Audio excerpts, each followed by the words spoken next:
Journal entry, 10th of the month of April, in the year of our Lord, 1100. I have reviewed the documents signed between us and the Emperor that led to the rise of the independent Duchy of Toulouse, and a truce, once enshrined in them, shall be void before the end of this year. The people of Quercy, who are our kin, and whose county by law and in the eyes of the Lord is part of Toulouse, yearn for freedom from the oppression of the greedy Count Isarad the One-Eyed. Must I take up arms once more, and risk the life of my friends and family? Alas, Alderic my eldest has been named a knight of Toulouse, and as youth will have it, is confident in his skills, maybe a little more than warranted, and itches to prove his skill on the field of a real battle. He does not know yet the horrors of combat, yet he must learn, if he is once to command in my stead, what price it demands. It would break Pironella's heart to see one of our own hurt, yet she knows as well that thus is the obligation of nobility that we have accepted. The Emperor is currently locked in battle with the Kaiser over the Duchy of Brabant, but news brought by traveling merchants says the battle is not going well for Heinrich IV. This would be an opportunity for us to press our claim, and maybe avoid bloodshed, but alas, we would become oath-breakers and lose much of our standing. Patience, then, is what we must practice, as much as it pains me to see kinfolk suffering. Indeed, these lands in the north would still legally be part of Toulouse, and liberating them from the clutches of the Emperor may be one of the last acts on the field of battle for Duke Bernat III. But not yet, because the truce is still in place until the 22nd of December this year. So that said, also, we have a good army, but by no means the same army we used to have when we stood up against the Emperor the last time, and he's got a fair amount under his command as well. Especially, he has a good amount of horsemen, which we do not have a counter against. So because we have a men of arms limit of 4, we have no pikemen. Can we do anything about this? Well, we don't have any coin to begin with, so there is. Do we have any open building slots anywhere, and any potential buildings that we can add? Not really. We would have to actually add. No, we are a relatively peaceful duchy, so we have not much in terms of, or no opportunity to add a building slot. That would, and I don't even know if there are any buildings that would allow us to. I don't want to tear anything down. That would allow us to raise the men-at-arms limit. Alternatively, we could give up on the mangonels, but that would make the siege so much more difficult. So let's see, what is that? It's a level 4. It's a level 4 fortification. That would make the siege significantly harder. So I'm not necessarily prepared to do that just yet. But maybe we might be forced to if we are to go to war against the Emperor of Francia once more. But for now, we'll just dealing with how things are going. And we might actually also need a master of the horse that could give us a bit more advantage, or could give us a bit more pursuit on the army. But I don't think the heavy cavalry has that much. Yeah, it doesn't have much pursuit to begin with. So yeah, pursuit is not their strong suit. We'd need light cavalry for that. So, but pikemen might be something we would need. But yeah, for now, we are overseeing our realm, and we have a few areas where we might be able to construct holdings, but that also requires a significant amount of coin. In the distance, however, I hear my son Antoine laughing at play with his fellows. I am Duke Bernat of Toulouse. I am the hero. He is reenacting the Knight of the Swan for his adoring peers. The children all look upon Antoine with wonder and adoration, captivated by the tale. My heart soars to hear those legendary names and places passing the lips of the next generation with such vigor and enthusiasm. Though one day all of us will turn to dust, the legend will never die. So I could I could join him, or I could leave him the center of attention. I think I'll leave him as the center of attention, which gives us an additional 10% legend spread chance. So leave him to it. The legend is at 84, so but we don't also have sufficient coin to promote it. But we will see at the point. We will see 85. Make that 85. We will see if it. We will see what our finances are looking like. Okay, my marshal's excellent martial skill is improving commanders. Yes, he is currently doing that. My best friend, have you heard what they call you? My best friend Farah says to me while running a hand through his hair. They call you Duke Bernat the Strange. Okay, I'm not evil, but I have eccentric hobbies. Spectacular, is it not? It's on the lips of peasants and nobles alike.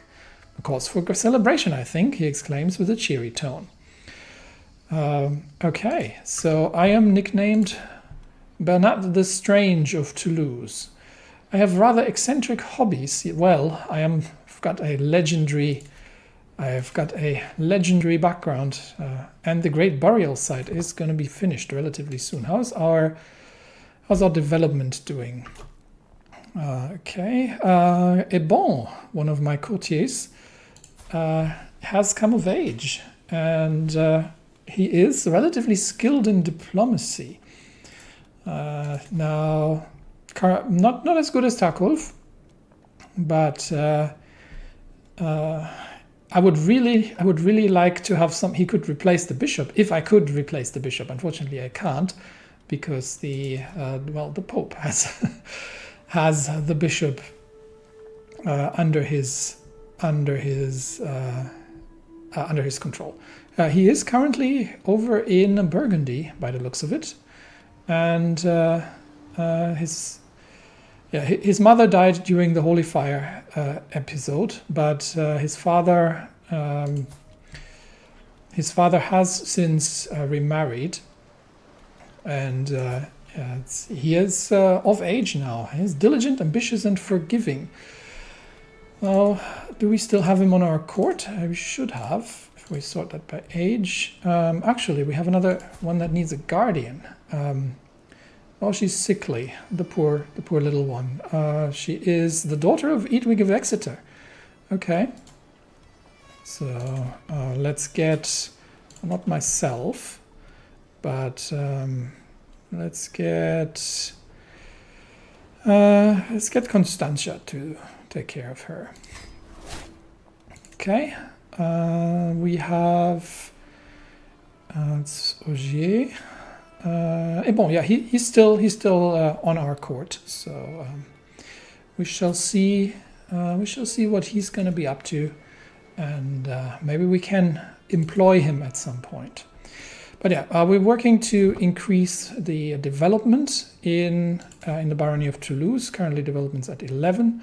But we obviously want more, and we still have to deal with the recalcitrant Count Emmerich, who who is a devil worshipper, and who really does not like us particularly. He is not the brightest out there, but well, we'll see if we can find any more rumors. But as I promenade down the stairs and across the courtyard, I reach one of the corridors from where the servants usually watch the children. But it's not them that I find. Radomir's voice reaches me loud and clear, and I conceal myself among the stone pillars. What has Duke Bernat done anyway? Was there any of us there to see the so-called legend that he so proudly makes us sing now? My friend Radomir, excuse me. You should most definitely not doubt me. So he will apologize, and we gain a legend spread chance again. Okay, Thierry has returned. He said, despite our best efforts, we have yet to uncover any secrets at his court. I do not believe we will ever find anything. There's less going on here than in a graveyard at noon. Okay, we shall end that then. There's nothing else that we know about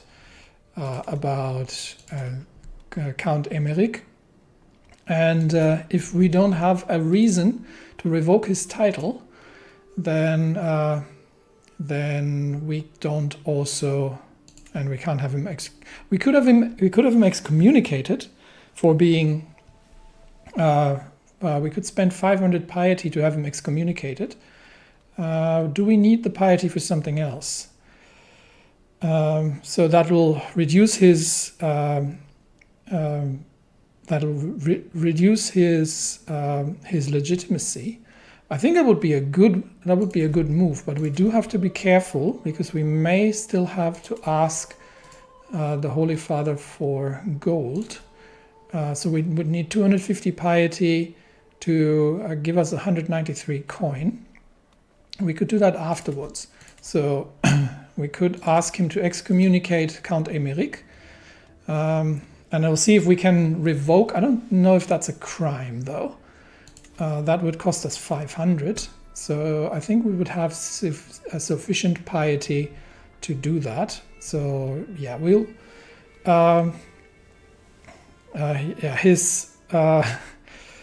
His opinion of Count Emmerich certainly does not help.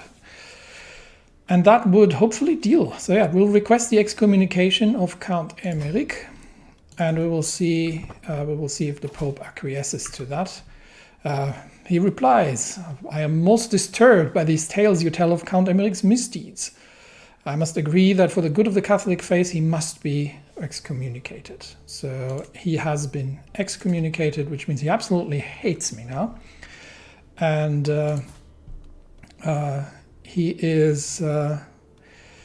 Does that allow me to revoke his title? Is the more interesting question, however. So if I'm going to look at subjects, can I revoke his title for the county of Gévaudan? Now we don't want to control Auvergne. I don't really care about that. But Gévaudan is part of Toulouse. But he is a known criminal, so we can revoke his title. Perfect. So he is a known criminal. We will revoke his title. We will take Gévaudan. Let me just double check that this is Toulouse is the Duchy of Toulouse is including Gévaudan. So we shall take that title from him, because he does not deserve it. He is a satanist, a worshipper of the devil. So we'll revoke that title from Count Emmerich, and we will see what his response will be. And his response is that he has declared war. "Blessings upon you and your house. It seems that there is no recourse for our dispute." So he rises up against us, the worshipper of the devil, instead of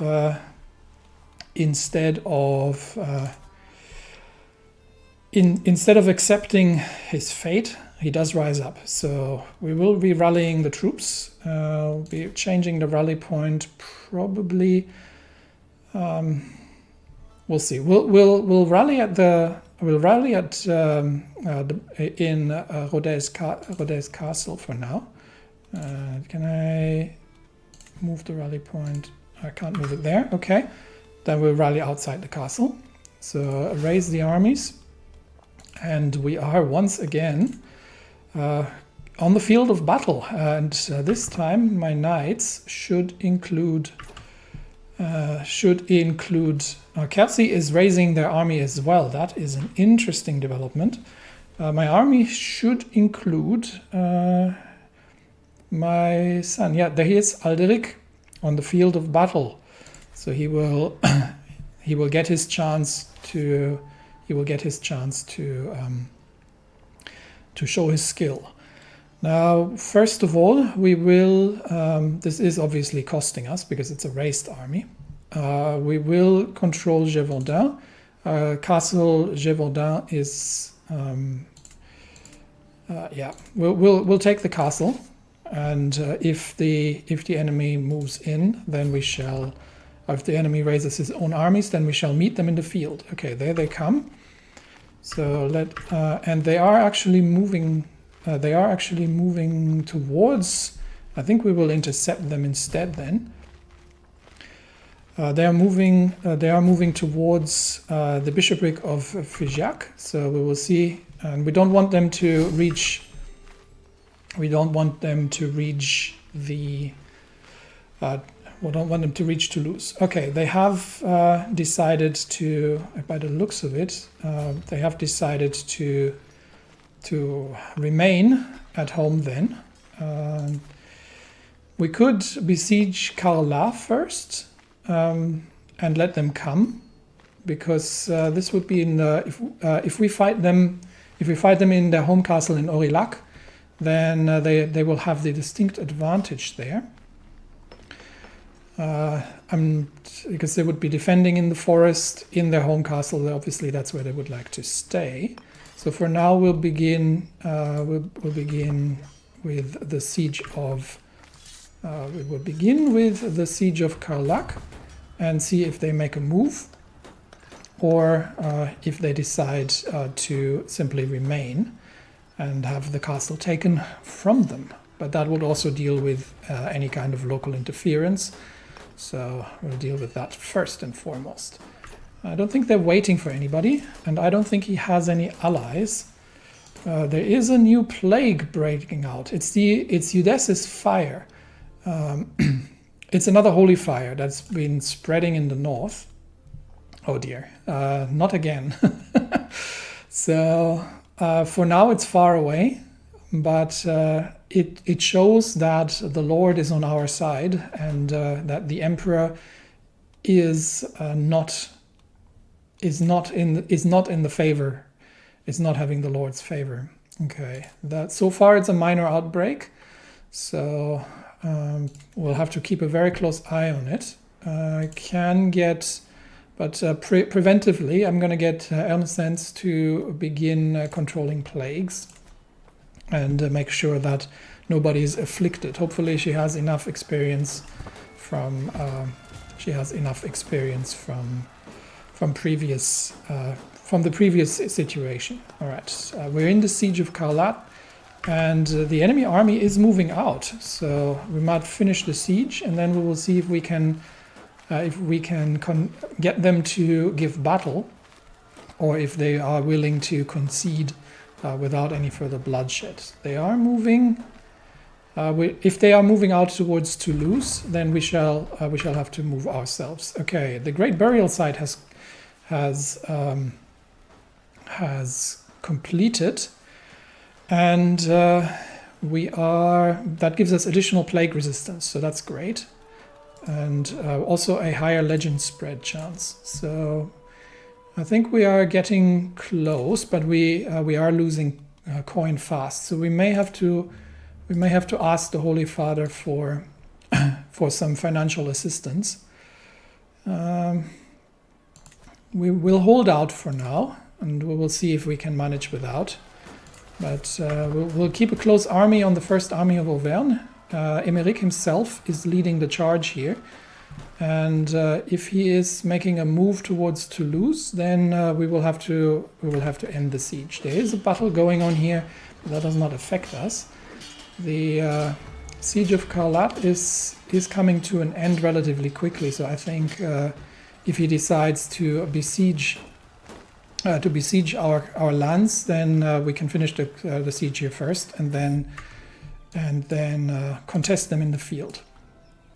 I can't help but pace restlessly as Arlequin readies provisions for her visit to the court of Udès, my neighboring ruler, not the emperor. Arlequin is expressively tasked with spreading word of the Knight of the Swan, preferably being able to corner the emperor and persuade him to join the cause. Poison grace will be needed for this task, and perhaps some other make-weights. So she could do we could get the emperor to promote the legend. Well, that would be, if she can pull that off, that would be amazing. We could try to pay him off. But I think diplomacy and learning with her wits is the best chance. So we'll see. And she manages to charm the emperor, and he has started promoting the legend, which means that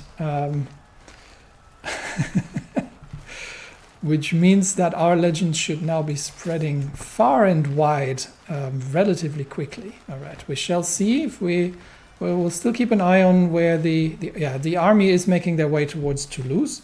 So we will complete the Toulouse should be able to hold for a bit. So we will complete the siege in the north, and then we will return and he's got 18 months trying to break our walls. So Toulouse should be safe from the siege, and then once we're complete here, then we will march south towards our home and defeat Count Emmerich, the satanist, the villainous in the field. He is not getting anywhere. The walls are too high. Okay, the siege has been won. We control Carlat.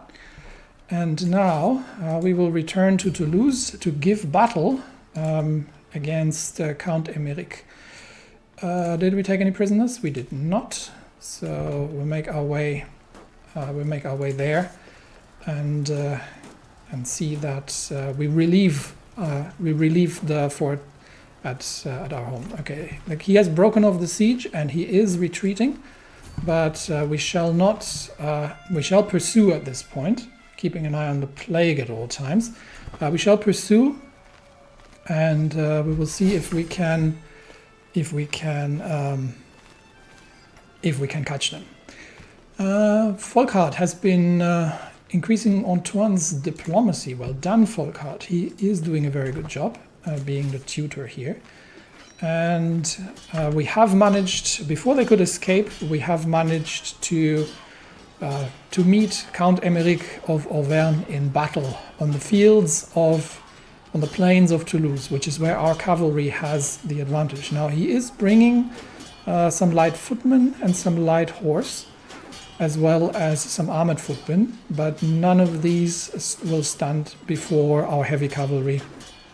And I think his 5 knights, he's got one, Louis de Villars, who is relatively skilled, but everybody else not so much. So we shall see how our knights fare in battle.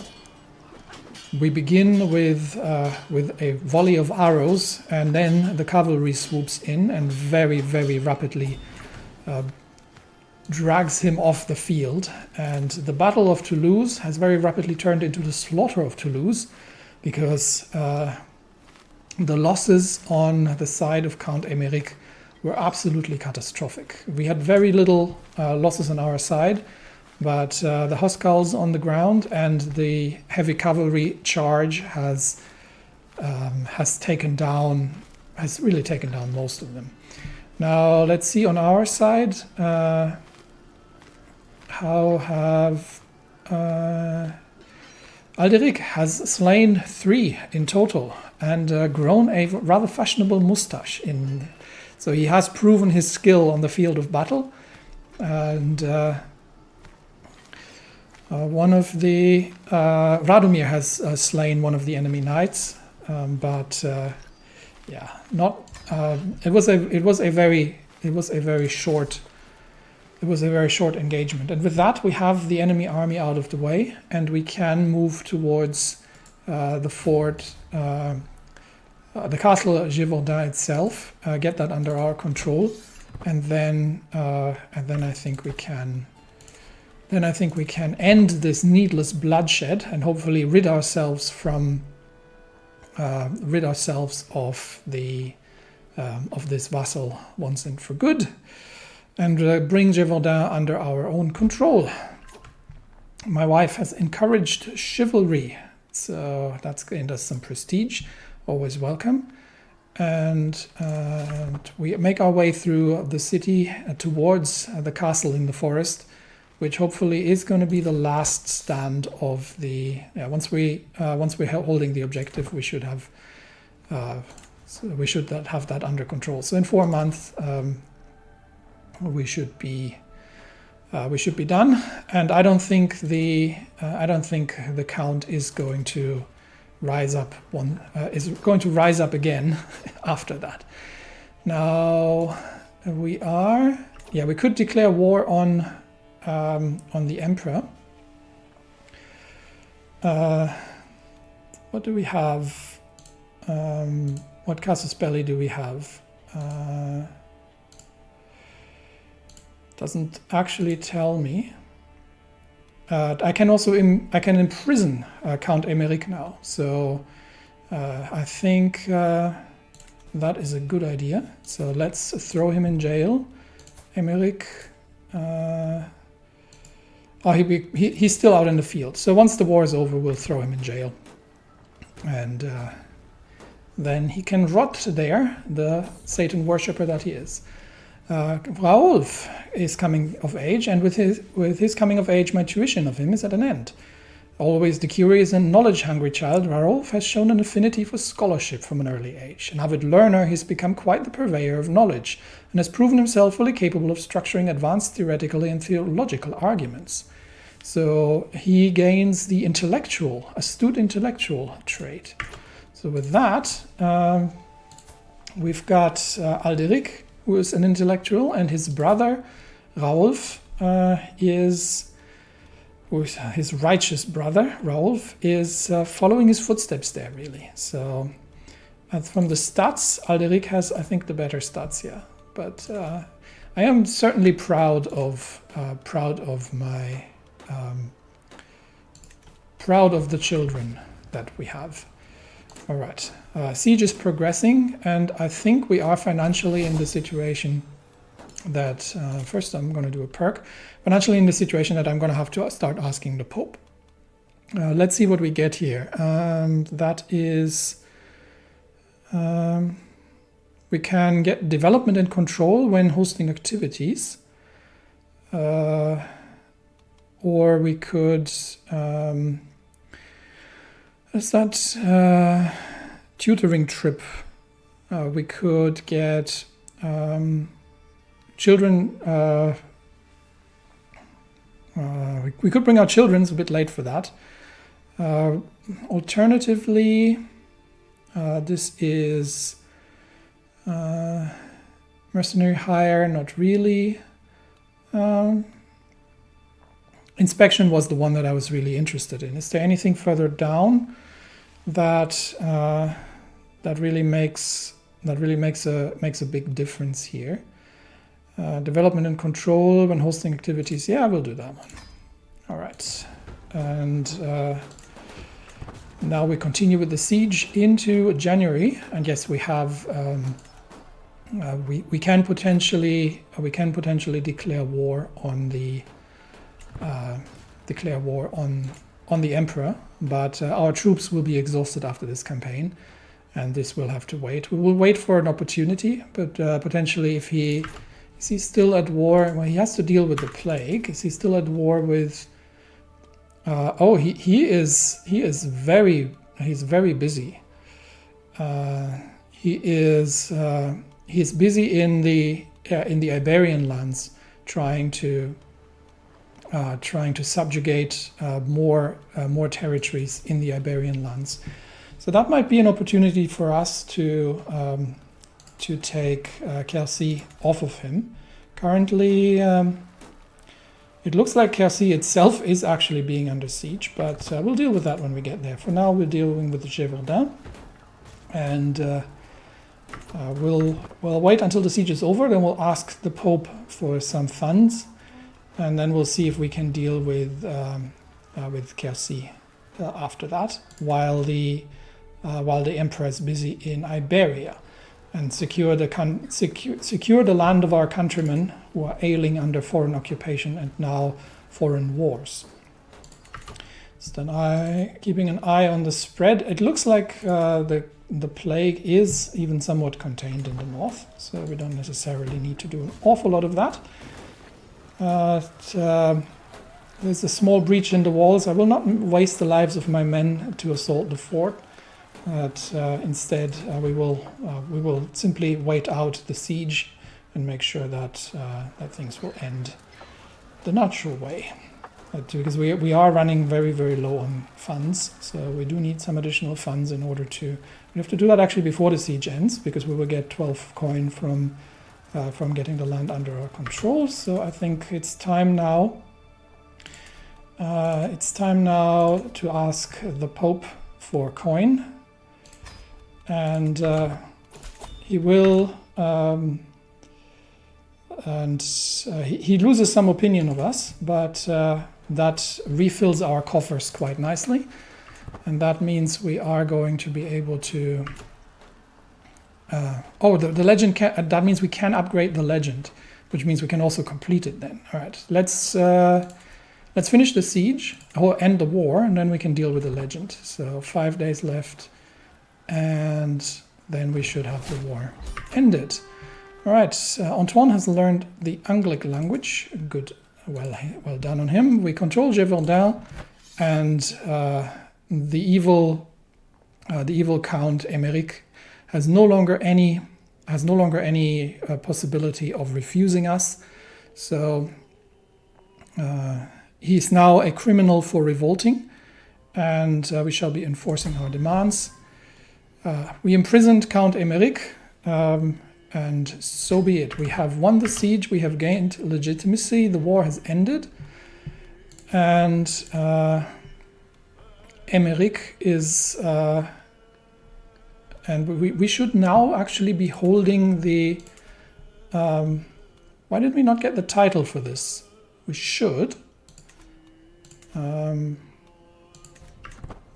Not entirely certain. We'll have to take a look at it. But for now, we'll disband the troops.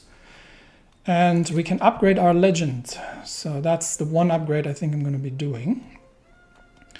This will give us legitimacy as well. So right now, our legitimacy is still... We're still an aspiring ruler. But we'll increase the quality, which has a... which gives us 150 legitimacy and... will get us to be recognized. So let's do that. Increase the quality of the legend.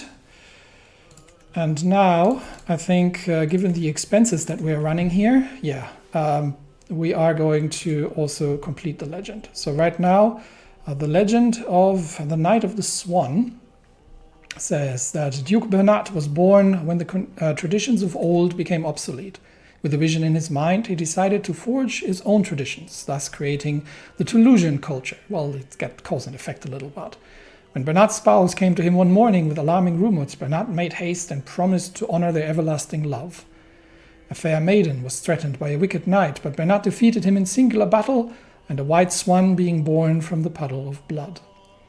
In the vast expanse of Duke Bernat's travels, he stumbled upon a breathtaking wonder that defied earthly bounds, a place where the beauty of nature intertwined seamlessly with human ingenuity. Towering spires of exquisite craftsmanship reached towards the heavens, their graceful forms bathed in the soft glow of dawn's first light. Bernat took a deep breath, as he could not have wished for a better end. And with that, we shall complete the legend. And that'll give us the legitimacy, and also ends the outrageous promotion expense. So we'll complete the legend, and with that, here's the end of the book of Duke Bernat and his noble deeds that were unmatched in the whole land. And here is the end of the Knight of the Swan. And here it was written in Toulouse, the 8th of April, 1101 AD. Let it be told. So we've got the legend in the library. We are no longer promoting it, which means we are no longer